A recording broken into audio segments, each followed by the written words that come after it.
Sales wanita pada hari pertama kerja langsung menghadapi aturan tidak tertulis. Pria gemuk itu, dengan statusnya sebagai general manager, mengancam wanita tersebut, jika tidak menurut, maka komisinya bulan ini akan dicabut. Karena dia tahu, tanpa adanya klien yang menandatangani kontrak, wanita itu hanya mendapat gaji pokok sebesar 1,2 juta. Wanita di hadapannya bahkan tidak mampu membayar sewa bulan ini. Saat general manager itu berpikir bahwa wanita tersebut akan menyerah dengan tubuhnya, Chen Na justru berbalik dan langsung mengundurkan diri. Karena sekarang dia sudah memiliki jalan keluar, yaitu Shen Yuan yang kemarin memesan mobil darinya. Karena dia sebenarnya adalah anak konglomerat di sekolah. Setiap minggu, Lamborghini dan Ferrari Supercar terus berganti-ganti. Hampir semua hak memilih pasangan di sekolah telah dimonopoli olehnya. Namun, tiba-tiba beberapa perusahaan keluargamu bangkrut dan menanggung utang jutaan. Dalam sekejap, kebanggaan dan kejayaanmu di masa lalu berubah menjadi ejekan dan penghinaan. Maaf, kita tidak terlalu akrab. Masih berpikir bahwa kamu adalah tuan muda kaya yang bisa memperlakukan kami sesuka hati? Shen Yuan, cukup sampai di sini. Jangan hubungi aku lagi. Semoga kamu bertemu wanita yang lebih pengertian. Saudara yang dulu setia kini mengkhianatimu. Pacarmu berselingkuh dan langsung naik ke Audi A8 milik pria kaya. Sang tuan muda yang dulu berjaya kini jatuh dan ditinggalkan oleh semua orang.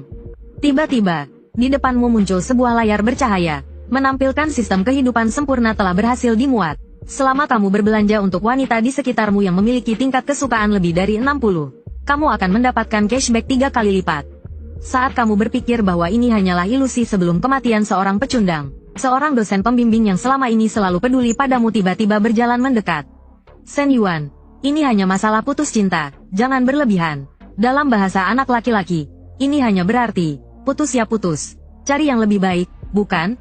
Saat itu, kamu melihat ke atas kepala dosen Li. Ternyata ada indikator bahwa tingkat kesukaannya padamu adalah 65. Saat itu, kamu akhirnya menyadari bahwa sistem ini benar-benar nyata. Shen Yuan, kamu harus tetap semangat, ya.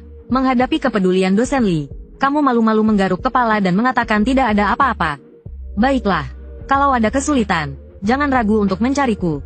Bahkan masalah perasaan pun bisa. Saat dosen Li hendak berbalik dan pergi, kamu tiba-tiba berpikir untuk menguji sistem cashback ini. Tanpa ragu, kamu langsung meraih tangannya. Dosen Li, terima kasih atas kepedulianmu. Tunggu sebentar, aku akan membelikanmu teh susu. Tak lama kemudian, kamu menyerahkan teh susu segar dari Mixway kepada dosen Li. Saat dosen Li tersipu malu dan berterima kasih, tiba-tiba ponselmu berbunyi dengan notifikasi transfer uang masuk. Melihat ini, kamu terkejut dan berkeringat dingin. Apakah ini berarti jika aku terus berbelanja untuk dosen Li, aku tidak hanya bisa melunasi hutang keluargaku, aku bahkan bisa menjadi lebih kaya daripada sebelumnya. Namun, karena modal awalmu hanya 99 yuan, kamu segera mengunduh semua aplikasi pinjaman. Setelah berusaha keras, akhirnya kamu mendapatkan 49.684 yuan. Tak lama kemudian, kamu membeli tas baru dari brand Xiang Nainai seharga 39.800 yuan. Lalu, kamu langsung pergi ke rumah dosen Li untuk mengantarkannya. Shen Yuan, kenapa kamu ada di sini? Dosen Li, kau telah merawatku selama 3 tahun di universitas. Aku sangat berterima kasih. Ini adalah tanda terima kasih dari seorang murid. Tolong terima. Dosen Li melihat tas Xiang Nainai yang jelas tidak murah dan langsung menolak. Dosen Li, ini hanya tiruan. Harganya hanya 200 yuan lebih. Kau tahu kondisi keluargaku sekarang. Mana mungkin aku bisa menghamburkan uang? Kalau kau tidak keberatan, tolong terima ini sebagai tanda perhatian seorang murid. Melihat kamu sudah berkata sejauh ini, dosen Li akhirnya menerimanya agar tidak menyinggung perasaanmu. Setelah itu, dia segera berlari ke dapur untuk memasak.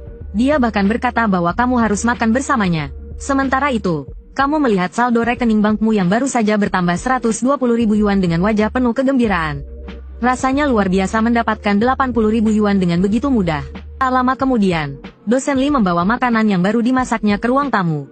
Namun, karena mengikat celemek terlalu kencang, dia tidak bisa melepaskannya. Melihat kesempatan emas ini, kamu segera mendekat dan membantunya melepas celemek. Dengan posisi yang sangat intim, apa yang kalian lakukan? Tiba-tiba, seorang wanita berpakaian pramugari berteriak marah dan masuk ke dalam rumah. Melihatnya, tubuhmu langsung menegang dan menjadi kaku. Kemudian, dosen Li tertawa dan memperkenalkan, ini adikku, Li Meng. Merasa canggung, kamu memutuskan untuk segera pergi. Namun, Li Meng langsung melihat niatmu. Kak, dia punya niat buruk terhadapmu. Hati-hati, tanpa dosen Li, kamu kehilangan target cashback dan merasa sedikit frustrasi. Saat kamu kebingungan mencari target baru, Tiba-tiba dua gadis cantik berjalan mendekat. Mereka langsung menarik perhatianmu, dan tingkat kesukaan salah satu dari mereka ternyata mencapai 72. Saat itu, kamu baru menyadari bahwa ini adalah junior yang dulu memberimu air saat awal masuk kuliah. Namun, karena dulu kamu sibuk berpesta, kamu tidak pernah memperhatikannya. Tak disangka, sekarang dia telah menjadi bintang kelas. Tanpa ragu, kamu langsung melangkah ke depan dan memanggilnya. Minhui, besok kamu ada waktu? Aku sudah memesan tempat di Xingziji. Maukah kamu menemaniku?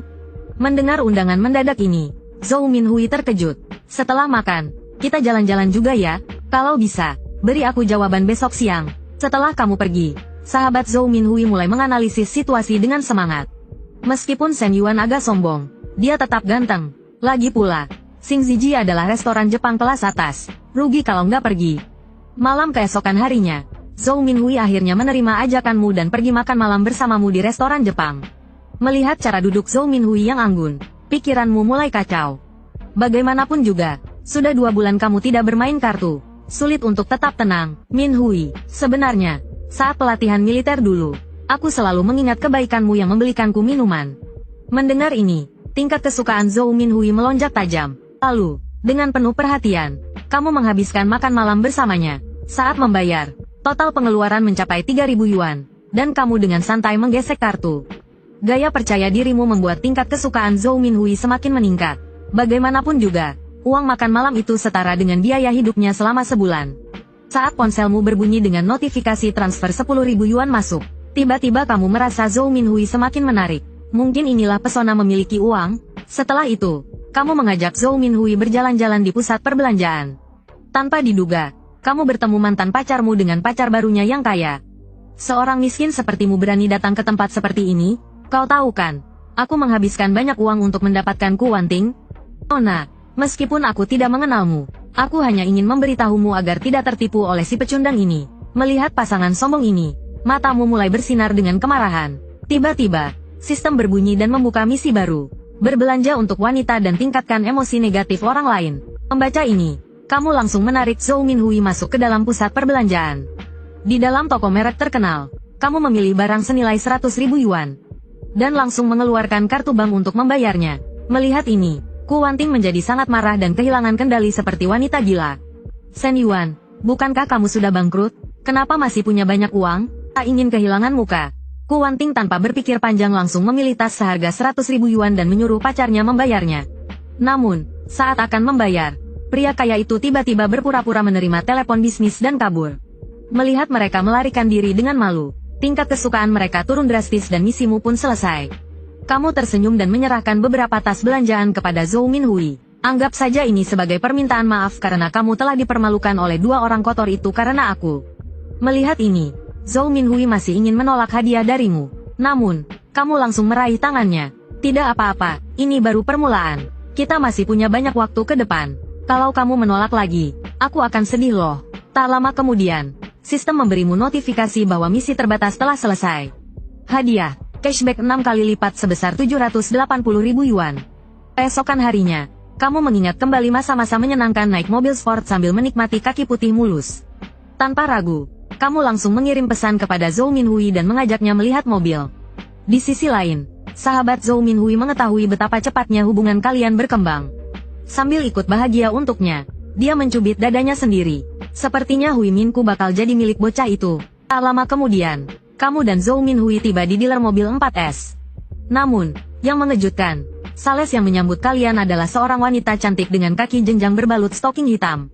Selamat datang, pelanggan. Saya Chen Na. Ada yang bisa saya bantu? Seorang pria sedang mandi di kamar mandi. Sementara itu, gadis tercantik di kelas sedang melamun di tempat tidur. Saat ini, dia rela menerima apapun permintaan pria itu. Semua karena Shen Yuan memberi terlalu banyak. Pagi tadi, setelah kamu mengajak Fang Minhui ke dealer mobil 4S, seorang sales wanita dengan kaki jenjang berbalut stoking hitam mulai menjelaskan keunggulan mobil tersebut. Namun, pandanganmu mulai kosong dan tidak fokus. Kamu tiba-tiba teringat aturan tidak tertulis yang sering beredar di internet. Alhasil, semua penjelasan tentang lidar dan autopilot masuk telinga kanan, keluar telinga kiri. Saat Chen Na bertanya, berapa anggaran Anda? Kamu langsung balik bertanya, ada unit yang ready stock? Aku ingin membawa pulang mobil hari ini. Tindakan impulsifmu membuat Chen Na terkejut. Biasanya, Pelanggan harus test drive beberapa kali sebelum membeli. Belum pernah dia bertemu pria setampan sekaligus seboros ini. Tak lama kemudian, Chen Na menghitung total harga unit test drive itu, 830.000 yuan. Mobil ini bisa diambil dalam 1 minggu. Baik, aku akan memesannya hari ini. Tuan, silakan beristirahat sebentar. Saya akan mengambil kontrak. Saat Chen Na pergi ke kantor untuk mengambil kontrak, berita tentangmu membeli mobil secara tunai langsung menyebar. Hal ini membuat seorang sales pria yang awalnya menolak melayanimu jadi sangat marah. Sial, aku kehilangan transaksi besar. Sialan, aku benar-benar meremehkan orang yang salah. Tuan Shen, apakah Anda membawa mobil hari ini? Tidak, aku naik taksi ke sini. Kalau begitu, di mana Anda tinggal? Jika tidak jauh, saya bisa mengantar Anda pulang. Tidak perlu, kami bisa naik taksi sendiri. Terima kasih. Awalnya, Shen Yuan berencana menerima tawaran itu. Namun, tiba-tiba Fang Minhui angkat bicara. Kamu sedikit terkejut sebelum akhirnya menyadari. Tadi kamu begitu asyik berbincang dengan Chen Na, sampai lupa dengan gadis di sebelahmu. Baiklah, kalau begitu aku tidak akan merepotkanmu. Ayo, Hui, kita naik taksi dan makan di luar. Oh, Fang Minhui menjawab dengan ekspresi datar. Kamu cemburu? Tidak, masih bilang tidak, ekspresimu saja sudah ketahuan. Aku dan dia hanya punya hubungan bisnis antara sales dan pelanggan. Tidak ada yang perlu dikhawatirkan. Siapa yang tahu, tadi saja kamu mengintip profil media sosialnya. Bahkan cukup lama. Haha, itu hanya kebiasaan saja. Setiap kali aku menambahkan teman baru, aku selalu melihat profil mereka. Tidak boleh lagi lain kali. Baik, aku tidak akan melakukannya lagi. Shen Yuan mengangguk dengan serius. Namun dalam hati, dia berpikir, kalau aku tidak melakukannya lagi, berarti aku bukan aku. Aku bukan pria yang begitu polos. Ayo pergi, kita makan dulu. Hari ini kita makan makanan barat, bagaimana? Setelah itu, kita jalan-jalan di Mall Guojin. Tapi, kemarin kamu sudah membelikanku 2 tas. Tidak masalah, bukankah wanita suka tas? Lebih banyak juga tidak apa-apa, kan seminggu ada 7 hari. Dengan begini, setiap hari kamu bisa pakai yang berbeda. Shen Yuan berpikir dalam hati, selama aku berbelanja untuk wanita, aku bisa mendapatkan cashback 3 kali lipat. Sebaiknya aku beli lebih banyak. Dengan begitu, aku bisa semakin kaya. Hui, mau minuman dingin atau panas hari ini? Wajah Fang Minhui langsung memerah saat mendengar pertanyaan itu. Dia terdiam sejenak, lalu menggigit bibirnya dan berkata. Shen Yuan di seberang meja terlihat kebingungan. Aku hanya bertanya, mau minuman panas atau dingin? Kenapa ekspresimu seperti itu? 2 detik kemudian, Shen Yuan akhirnya menyadari. Oh, jadi kamu berpikir ke arah itu?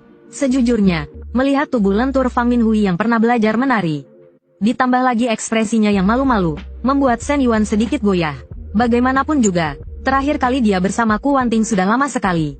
Sebagai pria muda yang penuh gairah, dia sudah menahan diri terlalu lama. Dia harus segera mengeluarkan sesuatu. Baiklah, pikir Shen Yuan dalam hati. Mari kita biarkan kesalahpahaman ini berkembang lebih jauh. Setelah makan malam, Shen Yuan membawa Fang Minhui ke lantai 2 Mall Guojin. Kali ini, Shen Yuan memilih jam tangan Longines untuk Fang Minhui. Harganya 12.800 yuan. Setelah itu, mereka pergi ke toko Chanel untuk membeli gelang perak. Terakhir, tas yang dipilih adalah tas tangan LV. Harganya 50.500 yuan. Total pengeluaran kali ini mencapai 84.000 yuan. Dengan cashback 3 kali lipat dari sistem, total keuntungan 168.000 yuan. Selama sesi belanja ini, tingkat kesukaan Fang Minhui terhadap Shen Yuan kembali meningkat. Dari 76 naik menjadi 81. Meningkat hingga 5 poin penuh.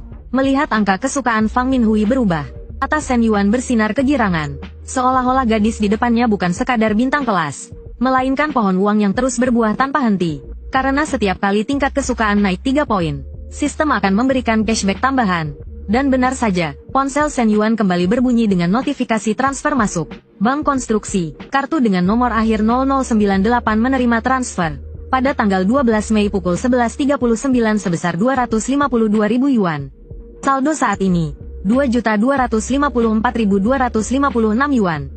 Tentu saja, 1,78 juta yuan di dalamnya sudah termasuk pembayaran mobil. Tapi bahkan setelah mengurangi 830.000 yuan untuk mobil, dia masih memiliki 940.000 yuan untuk dibelanjakan. Sementara itu, Fang Minhui duduk di tempat tidur dengan gelisah sambil bermain ponsel. Chen Ling baru saja mengiriminya pesan. Hei, kapan kamu pulang ke asrama? Dia tidak tahu harus menjawab apa. Kalau dia langsung bilang tidak pulang malam ini, pasti akan ditanya alasannya. Apakah dia harus mengatakan yang sebenarnya? Tapi kalau dia jujur mengakui bahwa dia menginap di hotel dengan Shen Yuan, itu sangat memalukan. Fang Minhui melirik ke arah kamar mandi. Suara air dari pancuran masih bergemuruh. Sepertinya Shen Yuan hampir selesai mandi. Ah, sudahlah. Dia menggigit bibirnya dan mengetik balasan. Ling Ling, aku tidak pulang malam ini. Kalau ada yang bertanya, bilang saja aku ke rumah saudara. Maaf, Ling Ling, dia memberiku terlalu banyak. Hui, sudah siap? Saat itu, Shen Yuan baru saja selesai mandi. Dia keluar hanya dengan handuk melilit tubuhnya. Rambutnya masih basah dan meneteskan air. Dia naik ke tempat tidur. Lalu dengan lembut memeluk Fang Minhui dari belakang. Kemudian dia berbisik di telinganya. Hui, kamu benar-benar harum dan lembut. Tubuh Fang Minhui langsung menegang seperti terkena listrik. Wajahnya seketika memerah hingga ke telinga. Lalu dengan suara pelan dia berkata, aku belum mandi, tidak masalah. Aku lebih suka yang alami. Setengah jam kemudian, setelah pelajaran intensif, Fang Minhui meringkuk di pelukan Shen Yuan. Kulitnya memerah, matanya tampak sayu, masih terbuai dalam kenangan akan apa yang baru saja terjadi. Sekitar 10 menit kemudian, Fang Minhui tiba-tiba berbalik. Tangannya yang lembut perlahan bergerak ke bawah. Shen Yuan, bagaimana kalau kita tunggu sebentar? Biarkan aku istirahat dulu. Tidak, aku mau sekarang. Keesokan paginya, begitu Shen Yuan kembali ke asrama, dia baru menyadari bahwa sistem juga memberikan cashback untuk pembayaran hutang. Total hutangnya dari aplikasi pinjaman dan kartu kredit mencapai 52.000 yuan. Dia memutuskan untuk segera melunasinya, termasuk 100.000 yuan milik Li Yuhang. Saat keluarganya bangkrut, semua teman lamanya menjauh darinya. Hanya Li Yuhang yang tanpa ragu membantunya saat itu. Bro, kemarin malam kau nggak pulang. Kemana aja? Kau udah lihat pesan di grup kelas? Malam ini ada reuni. Kau ikut nggak? Si Li Zanpeng itu nyewa mobil buat pamer. Aku yakin itu pasti diatur sama ketua kelas. Kalau datang, pasti acaranya jadi ajang pamer dia doang. Jijik banget. Kalau nggak datang, kita tetap harus bayar 200 yuan buat kas kelas. Si Li Zanpeng itu emang suka pamer dengan cara menyebalkan. Kalian aja yang pergi. Aku nggak ikut. Shen Yuan langsung menolak tanpa berpikir panjang.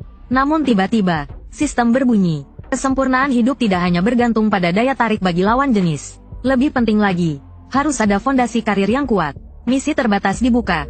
Tuan rumah akan menerima dana investasi eksklusif sebesar 1 juta yuan. Investasikan seluruh 1 juta yuan ini dalam waktu 1 minggu. Hadiah, cashback. Misi kali ini tentang bisnis. Tepat waktu, aku memang sedang berpikir. Uang sebanyak ini harus punya sumber yang jelas. Tempat usaha Li Yuhang sedang direnovasi. Mungkin aku bisa berinvestasi di bisnisnya? Shen Yuan langsung meminta Li Yuhang mengirimkan lokasi dan berjanji akan datang. Saat ini, di restoran Nanjing. Tuan Li, kita masih menunggu siapa? Aku sudah hampir mati kelaparan. Semua teman penting sudah ada di sini, kan? Tepat, orang penting tidak akan datang terlambat. Santai saja, ada buah dan camilan di meja. Makanlah dulu, Shen Yuan sebentar lagi sampai. Shen Yuan, keluarganya sudah bangkrut, kan? Dia bukan bagian dari lingkaran kita lagi. Kenapa masih diundang? Ini aku yang traktir, bukan uangmu. Jadi, kenapa protes? Shen Yuan adalah teman baikku sejak lama. Jangan samakan dengan yang lain. Tuan Li bilang tunggu. Ya kita tunggu. Yao Ge, dasar nakal. Kau menolak jadi pacarku. Tapi selalu menyentuhku gelombang. Kakak, bukankah pacarmu juga datang malam ini? Kenapa dia belum sampai? Dia terjebak macet. Mungkin sekitar 10 menit lagi. Keluarga kakakku selalu bergantung pada keluargaku. Kalau bukan karena aku membawanya, dia bahkan tidak punya hak ikut acara ini. Tapi aku heran, kenapa dia bisa punya pacar secantik itu? Gadis itu benar-benar luar biasa, terutama rok ketat dan kemeja putihnya. Seragam seperti itu benar-benar menggoda. Mana ada pria yang bisa menolak? Toh mereka belum menikah. Mungkin aku masih punya kesempatan. Maaf menunggu lama, semuanya. Saat itu, Shen Yuan mendorong pintu dan masuk. Kau kemana saja? Kenapa lama sekali? Jalanan macet. Aku rasa sopir taksi sengaja mengambil rute memutar. Sepertinya dia sengaja memilih jalan macet. Harusnya aku laporkan dia. Kau naik taksi, semua orang di sini datang dengan mobil mewah. Kau malah naik taksi, pantas saja kena macet. Kau benar-benar menikmati hidup. Ya, kita semua menyetir sendiri. Tapi kau sudah punya sopir pribadi gelombang. Maaf, ini jam pulang kerja. Macet jadi aku datang terlambat. Di saat yang sama, Chen Na juga masuk sambil membawa tas. Ini pacarku, Chen Na. Dia sales di dealer mobil 4S Yao Yao Lingxian. Kalau kalian butuh beli mobil, hubungi dia saja. Soal uang, aku mungkin tidak sekaya kalian, tapi pacarku lebih cantik dari pacar kalian semua. Oh, jadi ini Tuan Shen yang membeli mobil kemarin? Chen Na menatap Shen Yuan dengan sedikit terkejut. Namun, Shen Yuan tidak berkata apa-apa. Baiklah. Aku pura-pura ini pertemuan pertama saja. 40 menit kemudian, semua sudah makan kenyang. Dengarkan aku sebentar. Ku ingin mengembangkan bisnis yang sedang ku pegang. Kalian semua adalah saudara baikku. Ada yang tertarik berinvestasi dan mencari untung bersama? Total dana yang dibutuhkan sekitar 2,4 juta yuan. Aku bersedia melepaskan 30% saham. Artinya investasi sekitar 700 ribu yuan. Bagaimana menurut kalian? Keluarga Tuan Li menghasilkan puluhan juta yuan per tahun. Kenapa dia masih butuh investor untuk 700 ribu yuan? Pasti investasi sebelumnya gagal. Ayahnya tidak mau memberinya uang lagi. Aku tidak bisa ikut. Perlu 2 tahun untuk menabung 700 ribu yuan. Kita di sini buat makan. Kenapa malah ngomongin investasi? Bukan gaya Tuan Li biasanya. Siapapun yang bicara sekarang pasti bodoh. Biasanya kalian makan dan minum gratis denganku. Aku yang selalu membayar tagihan. Bahkan kalau kalian butuh pinjaman, aku juga tidak pernah menolak. Shen Yuan sedang dalam kesulitan. Itu bisa dimaklumi. Tapi kalian semua, kenapa diam saja? Apa? Selesai makan jadi bisu semua? Kalian gak mau ngomong sesuatu? Begini, Tuan Li, aku rasa belum sampai tahap perlu investasi. Kalau hanya butuh dana tambahan, setiap orang patungan beberapa puluh ribu dulu untuk membuka usaha. Nanti setelah kamu untung, cukup kembalikan uang kami. Benar. Lagi pula kalau kita langsung beli saham di tengah jalan, itu pasti nggak adil buatmu. Dengan cara ini, kalau kamu untung nanti juga nggak akan rugi. Kalian setuju, kan? Kita semua tahu kemampuan investasinya Tuan Li. Sebelumnya buka restoran hotpot dan KTV, semua jadi kacau balau. Sekarang mau buka bisnis lagi? Apa bedanya dengan membuang uang ke laut? Kalau kamu punya uang, pinjam sendiri saja. Kenapa harus menyeret semua orang ke dalam ini? Sialan, kalian semua hanya bergantung pada keluarga. Bahkan uang jajan pun gak cukup. Aku ingin mengajak kalian berbisnis dan cari uang bersama. Bukannya malah bicara soal utang. Kalau sampai jadi hutang, gak ada gunanya. Aku terlalu memandang tinggi, saudara, seperti kalian. Terutama Silin Guangyao, memang bajingan. Aku jelas-jelas bicara soal investasi saham. Tapi dia malah menyamakannya dengan meminjam uang. Pinjaman itu urusan nanti. Kalau kalian gak tertarik, ya sudahlah. Itu baru benar, Tuan Li. Ngomongin investasi saham tuh gak ada serunya. Ayo lanjut makan dan minum. Nikmati saja malam ini. Aku sudah melihat wajah asli mereka saat keluargaku bangkrut. Li Yuhang, kenapa masih berharap pada mereka? Mereka cuma anak manja yang hidup foya-foya dari uang orang tua. Kalian nikmatilah. Aku cabut dulu. Tunggu. Bagaimana kalau aku investasikan 700 ribu yuan? Kata-kata Shen Yuan mengejutkan semua orang. Shen Yuan, jangan bercanda. Kita sudah saling kenal bertahun-tahun. Hahaha, benar, jangan omong kosong. Kenapa nggak cuci muka dulu di kamar mandi? Biar sadar, Tuan Li lagi nggak enak hati. Nggak ada waktu meladeni bualanmu. Kawan, aku lebih tua darimu. Pengalamanku lebih banyak. Harus tahu batas kemampuan diri. Masalahnya ini bukan soal batas kemampuan. Kau benar-benar nggak tahu malu. Benar, Shen Yuan. Kau tadi datang ke sini naik apa? Mau ku bayar ongkos taksimu bolak-balik? Shen Yuan mau membeli 30% saham? Kenapa semua orang mengira dia omong kosong? Kemarin dia baru saja membeli mobil seharga 600 ribu yuan. Dengan kekayaan seperti itu, investasi 700 ribu yuan bukan hal yang aneh, kan? Meskipun aku ingin membantu Tuan Shen. Tapi sebagai orang luar, kalau tiba-tiba aku bicara membelanya, bukankah justru membuat masalah untuknya? Apa yang harus aku lakukan? 700 ribu yuan sudah aku transfer. Lihat sendiri, Shen Yuan yang selalu bertindak tanpa banyak bicara, hanya memberi tatapan kepada Li Yuhang. Saat Li Yuhang melihat notifikasi transfer masuk, dia benar-benar terkejut. Shen Yuan, kau, Tuan Li, ada apa? Saat itu, Lin Yaoguang bertanya dengan penasaran. Lihat sendiri, Li Yuhang langsung membalikkan ponselnya. Apa, jumlah transfer dari Shen Yuan? Kenapa banyak nolnya? Biar aku hitung lagi. 1, 2, 3, 4, 5. Sialan, ini benar-benar 700 ribu yuan. Tiba-tiba suasana berubah. Mata Chen Na bersinar penuh kejutan. Tuan Lin, apa isi pesannya? Keluargaku ada urusan. Aku harus pergi dulu. Kita ketemu lain kali, bukan begitu? Sepupu, ada apa sebenarnya? Jangan tanya lagi. Kamu juga pergi saja. Paman dan bibi mencarimu. Tidak kok, mereka tidak meneleponku. Sepupu ini benar-benar nggak peka. Sudahlah, malas berdebat dengannya. Tapi sialan, kalau Shen Yuan punya uang sebanyak itu, kenapa dia masih naik taksi buat pamer? Malam ini semua sorotan tertuju padanya. Kenapa Tuan Lin tiba-tiba berubah sikap? Tuan Li, pesan apa itu? Biar aku lihat. Keluargaku ada urusan. Aku harus pulang dulu. Aku juga, Tuan Li. Sampai ketemu lain kali. Bukan begitu. Kawan-kawan, ada apa sebenarnya? Kenapa semua orang bubar? Kita juga pergi saja. Kamu bilang apa? Bagaimana kamu tahu mereka tadi melihat catatan transfer? Kamu bahkan tidak melihat isi pesannya. Shen Yuan kemarin membeli M9 di tempatku. Bayar tunai. Hah, serius? Buat apa aku bohong? Aku masih punya kontrak pembeliannya di ponselku. Nana, aku nggak bermaksud menyalahkanmu. Tapi pria kaya seperti itu. Kalau kamu tahu situasinya, seharusnya kamu memberitahuku lebih awal. Ini benar-benar nggak bisa dibiarkan. Xie Haiji, hari ini aku baru sadar seperti apa dirimu sebenarnya. Aku benar-benar salah menilaimu. Terima kasih sudah menonton video ini sampai selesai. Jangan lupa milik tombol like, komen, dan share. Dan nantikan cerita menarik lainnya.